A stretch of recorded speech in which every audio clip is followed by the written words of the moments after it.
Welcome to the Webb Report. My name is Stuart Webb. Tonight I wanted to talk a little bit about the Federal Reserve and the Federal Reserve Chairman, Jerome Powell. So, normal people have no idea what the Federal Reserve is. They have no idea who this person is, Federal Reserve Chair Jerome Powell. They have no idea what the Federal Reserve does. And even if they can give a simple explanation, which, some people might be able to give a very simple explanation of what the Federal Reserve does, they have no idea. Almost no one has any idea the details of how our financial system really works. And even if they could give us every detail, it doesn't really matter because our currency is on the verge of being worthless.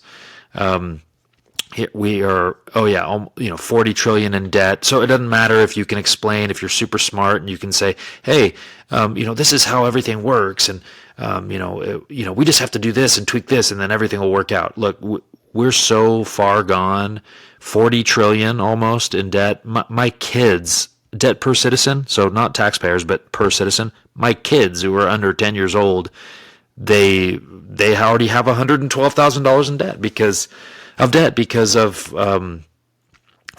the banking system and our government selling us out. And then I have, just a measly $350,000, me and my wife each, no big deal. Just attached to us, that we're on the hook for, we're responsible for. But I just wanted I saw this video come out and I just wanted to play this video because it's just a very peculiar video that I've never seen. I've never seen a Federal Reserve chair put a video out like this. So anyway, watch it. On Friday, the Department of Justice served the Federal Reserve with grand jury subpoenas, threatening a criminal indictment related to my testimony before the Senate Banking Committee last June. That testimony concerned in part a multi-year project to renovate historic Federal Reserve office buildings. I have deep respect for the rule of law and for accountability in our democracy. No one, certainly not the chair of the Federal Reserve, is above the law. But this unprecedented action should be seen in the broader context of the administration's threats and ongoing pressure. This new threat is not about my testimony last June or about the renovation of the Federal Reserve buildings. It is not about Congress's oversight role. The Fed, through testimony and other public disclosures, made every effort to keep Congress informed about the renovation project. Those are pretexts. The threat of criminal charges is a consequence of the Federal Reserve setting interest rates based on our best assessment of what will serve the public, rather than following the preferences of the president. This is about whether the Fed will be able to continue to set interest rates based on evidence and economic conditions, or whether instead monetary policy will be directed by political pressure or intimidation. I have served at the Federal Reserve under 4 administrations, Republicans and Democrats alike. In every case, I have carried out my duties without political fear or favor, focused solely on our mandate of price stability and maximum employment. Public service sometimes requires standing firm in the face of threats. I will continue to do the job the Senate confirmed me to do, with integrity and a commitment to serving the American people. Okay, so the Federal Reserve Chairman put out, this is a few days ago, put out this video. Yes, yesterday? Yeah, put it out yesterday. So the purpose of this video was for him to tell the public, essentially, that the Trump administration is using the Justice Department to try to intimidate him into doing what they want, which is, I think, lowering interest rates. Look, so that's very interesting. There is some infighting going on with all these people. And I think part of it is just that they want our situation to be more unstable. But let's say you think this Jerome Powell guy is acting in good faith. It really doesn't matter, because it doesn't matter if they lower interest rates or raise them or whatnot. a very simple explanation of interest rates. What they're referring to is the cost of borrowed money. Okay, very simple, right? If you raise the interest rate, the way they're referring to it is that banks lend money, right? So if they lower interest rates, it's the interest rates of the loans that the banks loan out is lower, right? And that's a very simple. Not I'm trying to dumb it down because again, no one knows how this really works. Okay, because it's a sham. So, but interest rates is just, if the interest rate's higher, you're paying more in interest. You're paying more for borrowed money. You're paying more on your loan. Okay. If interest rates are really low, then that means you essentially it's called cheap money, and so it allows you to essentially get loans for cheaper, right, long term. And that, when the Fed adjusts that around the banking system, it can affect the economy in a big way. Of course it can, because we are operating on terrible financial principles, right? First of all, every digital unit dollar and piece of paper dollar that you have, it literally is worth nothing. It's only worth what people are willing to take. That people are willing to take that. Okay, it's not backed by gold or precious metal. No asset, no physical asset, nothing of value, no store of value at all. So we're operating in monopoly money as it is. So that being said, none of this, what this guy is saying, or none of what the Fed's doing really, it's not, unless our country says we're going to raise interest rates to 50%, so that it'll basically deflation will happen. People will have to pay back. It would cause a collapse in our economy, but at the same time, that's the only way to essentially get us back to where we need to be, right? And so it's something you can't. It's hard to break this down in a 7-minute video or whatever. But even if you could break it down, it doesn't really matter because we're already operating on false principles. We exchange currency that has no value. It's not backed by anything, and so that's how you get $40 trillion in debt, because we are operating with monopoly money. So as long as people accept this, it's just going to continue. And they might be able to, and back to my point though, is they might be able to delay, and with these interest rates, they might be able to delay certain economic situations and economic events. They might be able to delay it or change the course of some of these things in the short term. But long term, it's all going to come down. So again, most people have no idea who this is. They have no idea what the Federal Reserve is.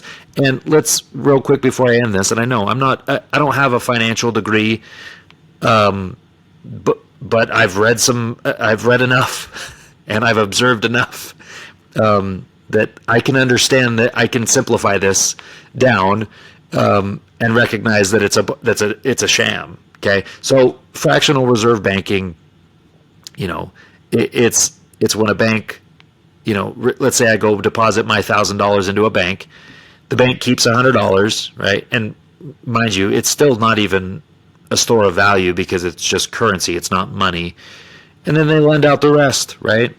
And so that's the way they can manipulate economies, and they can get people to invest really in what they might think is a stable investment, but it's not, because it distorts the market, okay? Because we're operating with monopoly money, and when you do that, it's hard to know. That's why there's booms and busts all the time, right, in our economy. Because whereas if we were operating, if we were restrained with like actually having to have real value in our currency, or having it backed by something real, then it would restrain us.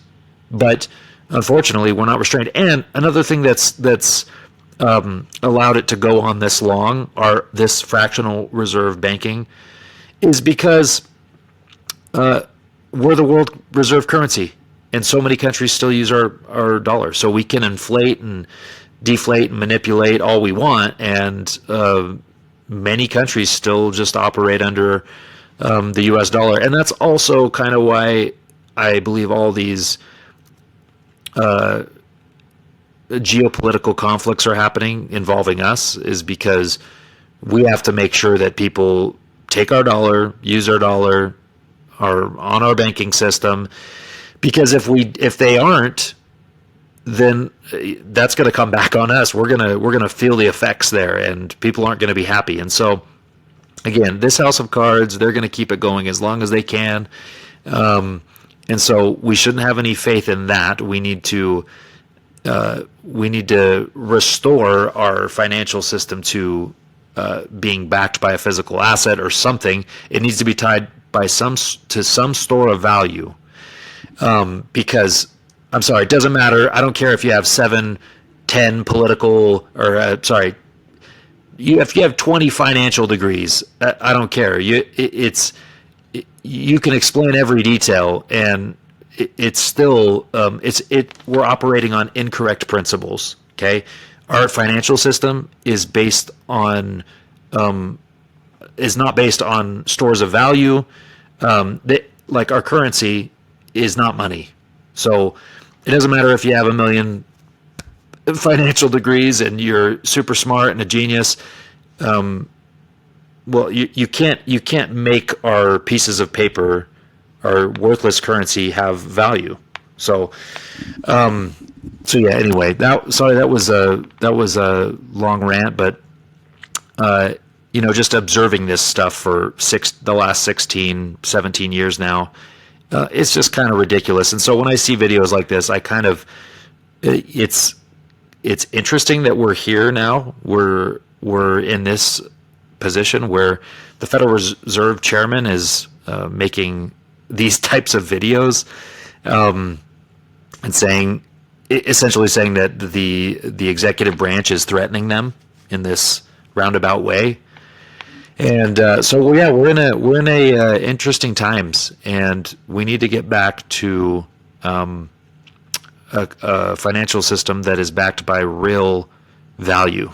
And if we don't do that, the chickens are going to come home to roost. I'm sorry, like, it's just going to happen. And I mean, I don't think really anyone's ready for it. But at some point, like, there's going to be some sort of reckoning. So anyway, yeah, go read. I would encourage you, just go read. Like, I remember reading economics. I think it was called Economics in One Lesson, by Henry Hazlitt or something, an economist.